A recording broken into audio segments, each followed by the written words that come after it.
The morning sun cast long shadows across the dusty streets of Fallujah as Marine Lance Corporal Sarah Martinez adjusted her helmet and checked her weapon one final time. The year was 2004, and the city had become a battleground where every corner could hide danger. Sarah had been deployed to Iraq for 6 months, but nothing could have prepared her for what awaited her in this war-torn city. At 22 years old, Sarah was one of the few female Marines stationed in the combat zone. She had grown up in a small town in Texas, where her father had taught her to shoot when she was just 12. Her steady hand and sharp eye had earned her respect among her fellow Marines. But in Fallujah, respect meant little when bullets started flying. The convoy mission seemed routine at first. Sarah's unit was tasked with escorting a supply truck through the eastern sector of the city. Intelligence reports suggested the route was relatively secure, but in Fallujah, security was always temporary. The insurgents had turned the urban landscape into a deadly maze of improvised explosive devices, sniper nests, and ambush points. Sarah rode in the third Humvee of a 4-vehicle convoy. The streets were eerily quiet as they rolled through the neighborhoods. Children who usually ran alongside the vehicles asking for candy were nowhere to be seen. The silence made everyone nervous. Staff Sergeant Rodriguez, the convoy commander, had taught them that silence in Fallujah usually meant trouble was brewing. The first explosion came without warning.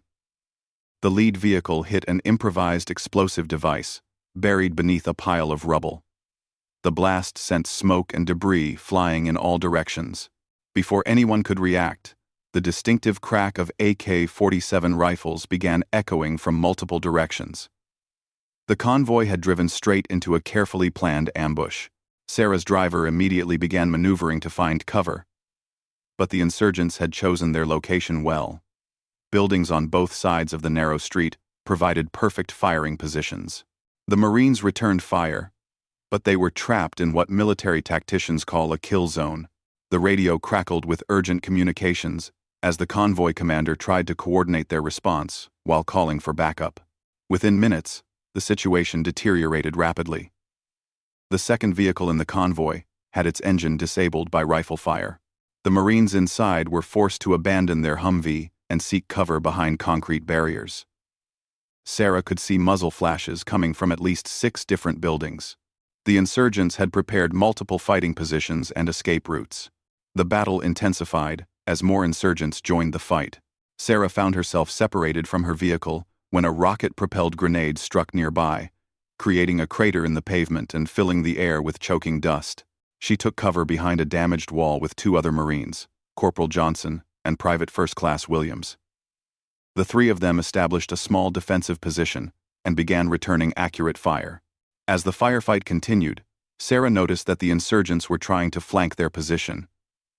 She spotted movement in a building to their right and warned her companions.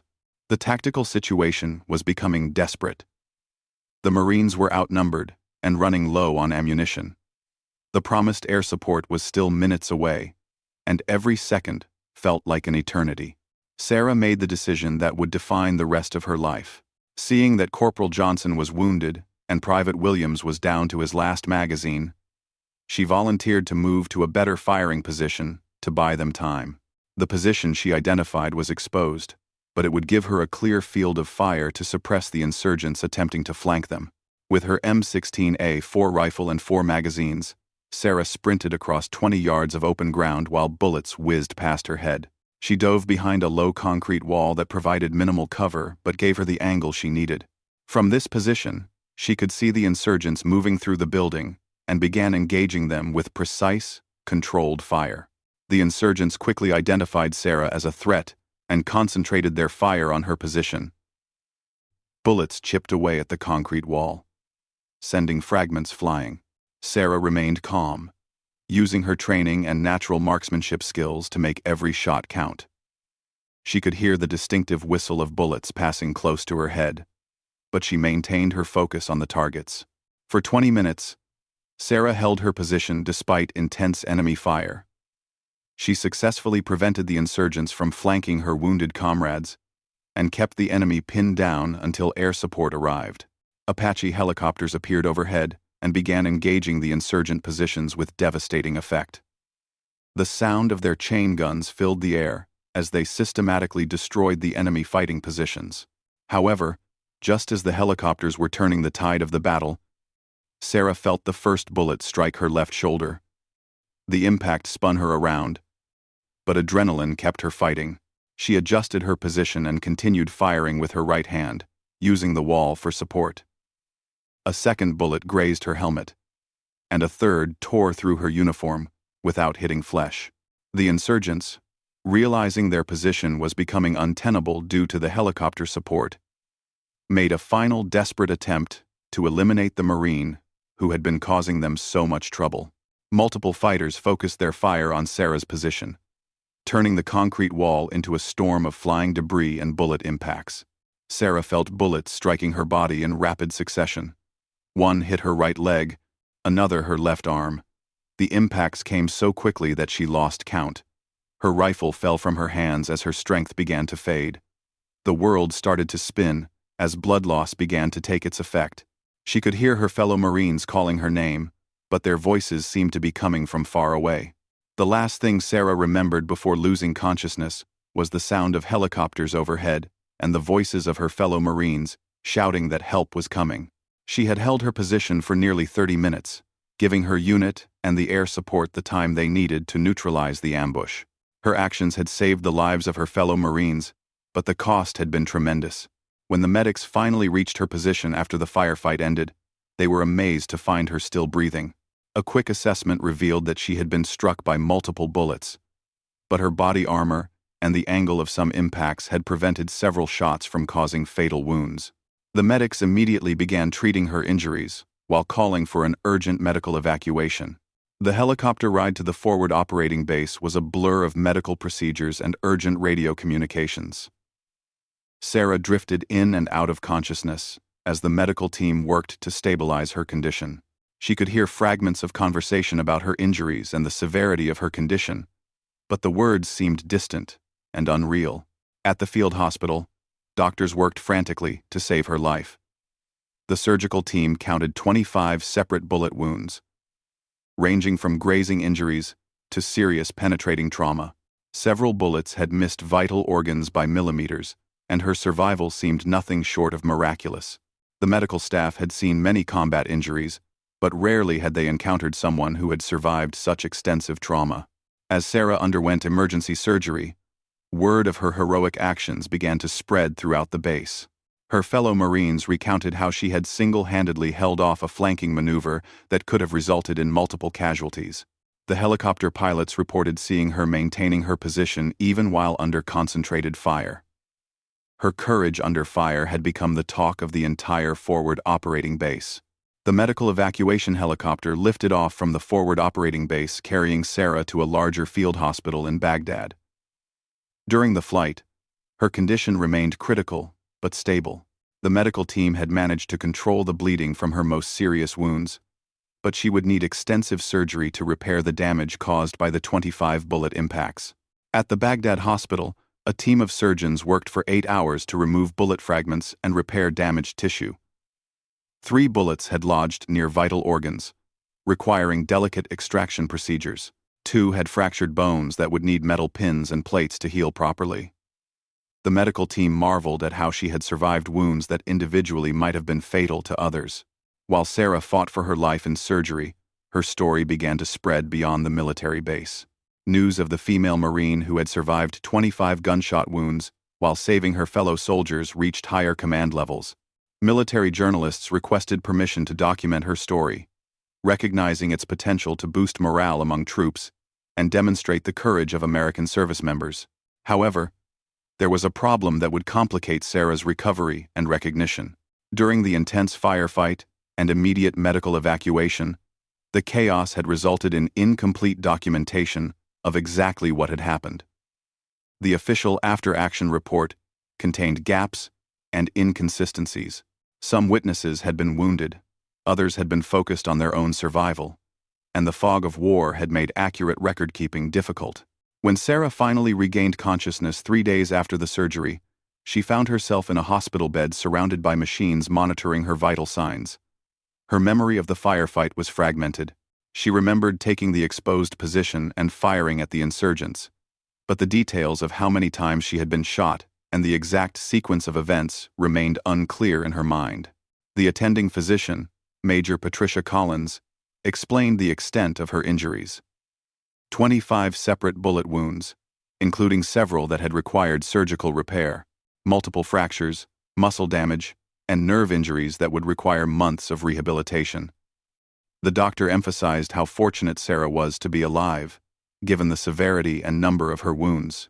As Sarah began her recovery, she learned that her actions had indeed saved lives. Corporal Johnson, whom she had helped protect, visited her bedside to thank her personally. He explained how her suppressing fire had prevented the insurgents from overrunning their position. Private Williams, who had also been wounded but less severely, brought news from their unit and updates on the other Marines involved in the ambush. The story of her heroism began to take on a life of its own within the military community. Fellow Marines visited her hospital room to pay their respects to someone they considered a genuine hero. Officers from other units stopped by to hear her account of the firefight. Word spread that a female Marine had taken 25 bullets and survived, becoming a symbol of courage and determination. But Sarah struggled with the attention and the label of hero. The pain from her wounds was constant, and she faced an uncertain future regarding her military career. Physical therapy sessions were grueling, and doctors were unsure whether she would regain full use of her left arm and right leg. The psychological impact of the trauma also began to manifest as nightmares and anxiety about loud noises. During her hospitalization, Sarah learned more details about the ambush from the official investigation. The insurgents had been planning the attack for weeks, gathering intelligence on convoy routes and timing. They had positioned at least 15 fighters in prepared positions, with escape routes planned through the urban terrain. The ambush had been designed to cause maximum casualties among American forces. The investigation also revealed how close the entire convoy had come to being overrun. Without Sarah's flanking fire, the insurgents would likely have been able to position themselves for a devastating crossfire that could have resulted in multiple American casualties. Her decision to take the exposed position had disrupted their tactical plan at a critical moment. As weeks passed, Sarah's physical condition gradually improved. She regained feeling in her left arm, though doctors warned that she might never have full strength. Her right leg began bearing weight again, though she would likely walk with a slight limp permanently. The bullet scars would remain visible reminders of that day in Fallujah for the rest of her life. Military awards and recognition began to follow her recovery.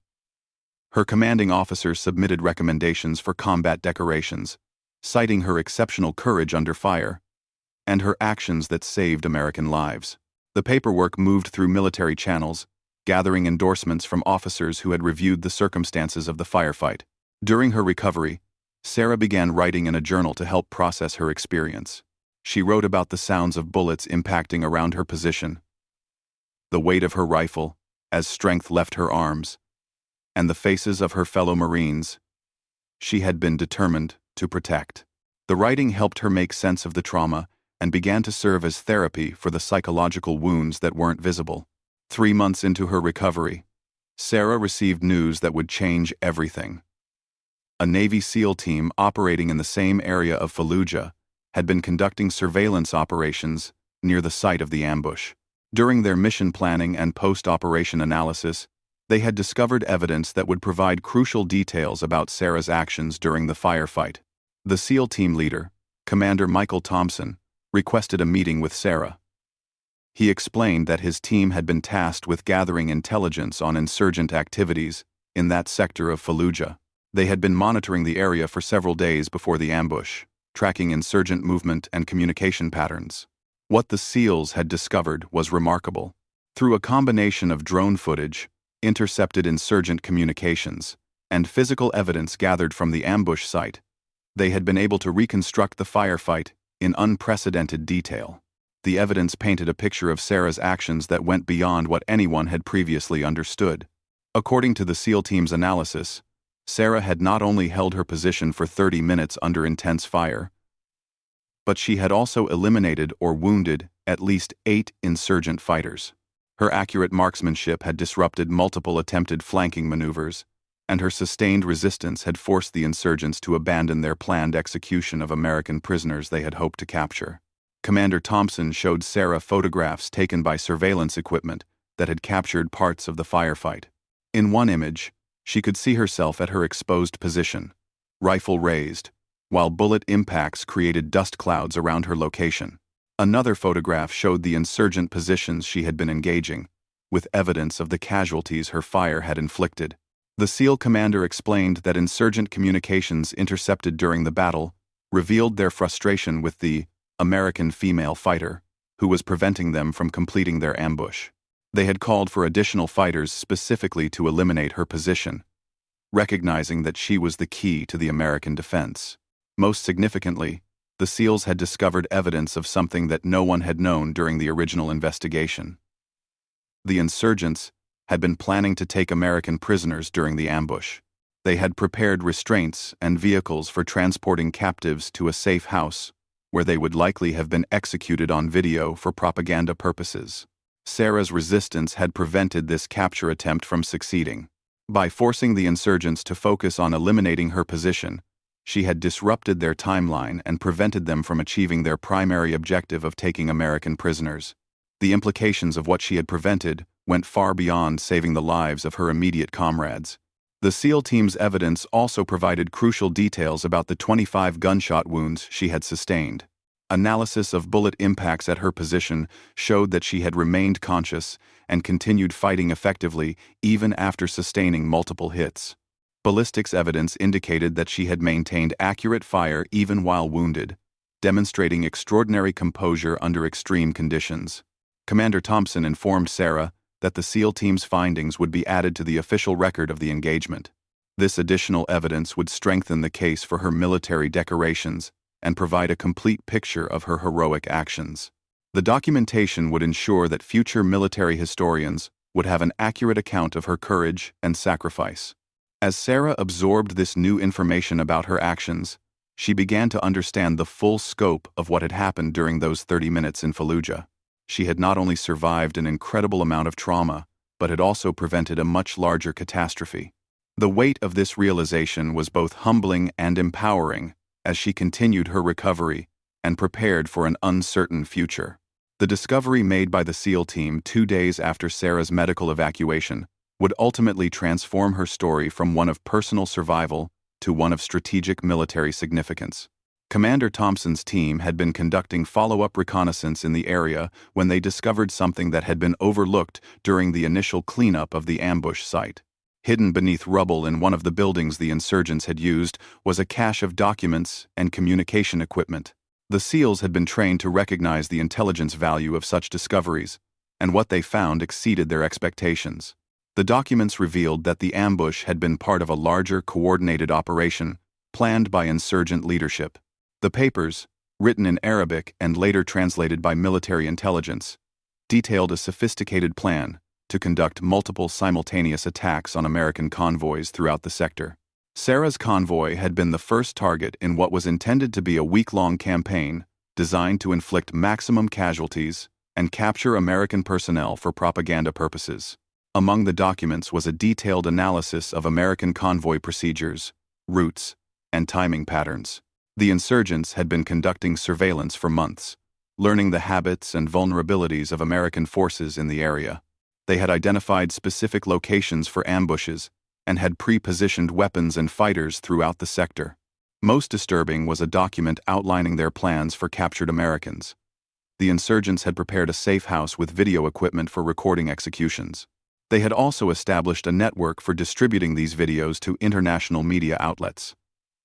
The psychological warfare aspect of their operation was as important to them as the military casualties they hoped to inflict.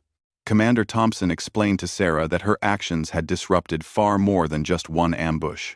By forcing the insurgents to commit additional resources to eliminating her position, and by inflicting casualties on their fighters, she had prevented them from executing the later phases of their operation. Intelligence analysts believed that her resistance had saved dozens of American lives. The The SEAL team had also discovered physical evidence at the ambush site that provided new details about Sarah's marksmanship during the firefight. Ballistics analysis of bullet impacts and spent cartridges revealed that she had maintained a high degree of accuracy even while wounded. Military experts who reviewed the evidence described her performance as extraordinary. Sarah learned that her story had reached the highest levels of military command. General officers who rarely took personal interest in individual combat actions had requested briefings on her case. The combination of her survival of 25 gunshot wounds and the strategic impact of her actions had made her story unique in military records. The evidence gathered by the SEALs also resolved some of the inconsistencies in the original after-action report. The chaos of combat had made it difficult for witnesses to provide complete accounts, but the physical evidence and intercepted communications filled in the gaps. Military historians now had a complete picture of the engagement and Sarah's role in its outcome. As Sarah's physical recovery progressed, she began to grapple with the psychological impact of learning about the full scope of what she had prevented. The knowledge that her actions had saved not just her immediate comrades but potentially dozens of other Americans was both gratifying and overwhelming. She struggled with survivor's guilt and questioned why she had been spared when others had died in the war.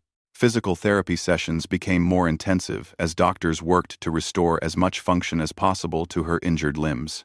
The bullet that had struck her left shoulder had caused nerve damage that affected her ability to raise her arm above shoulder height. The injury to her right leg had damaged muscle tissue that would never fully heal. She would carry these physical reminders of Fallujah for the rest of her life. 6 months after the ambush, Sarah received news that her military decorations had been approved. She would be awarded the Silver Star, the military's third highest decoration for valor in combat. The citation specifically mentioned her actions in preventing enemy forces from overrunning American positions and disrupting a larger insurgent operation. The award ceremony was held at a military base in Texas, close to Sarah's hometown. Her parents, who had lived in fear since learning of her injuries, were present to see their daughter honored for her courage. Fellow Marines from her unit attended, including Corporal Johnson and Private Williams, whose lives she had helped save. During the ceremony, Sarah reflected on the journey that had brought her to this moment. From a small town in Texas to the streets of Fallujah, from a routine convoy mission to surviving 25 gunshot wounds, her life had been forever changed by 30 minutes of combat. The young woman who had enlisted to serve her country had become a symbol of courage and determination. However, Sarah's challenges were far from over. The physical injuries would require ongoing medical care and rehabilitation. The psychological trauma manifested in ways that took time to recognize and address. Loud noises triggered anxiety attacks. Crowded places made her feel trapped and vulnerable. The transition from combat to civilian life proved more difficult than the recovery from her physical wounds. Sarah made the difficult decision to leave military service on medical retirement. Her injuries prevented her from meeting the physical standards required for continued active duty. The decision was emotionally challenging because the Marines had become her family, and leaving felt like abandoning the life she had chosen.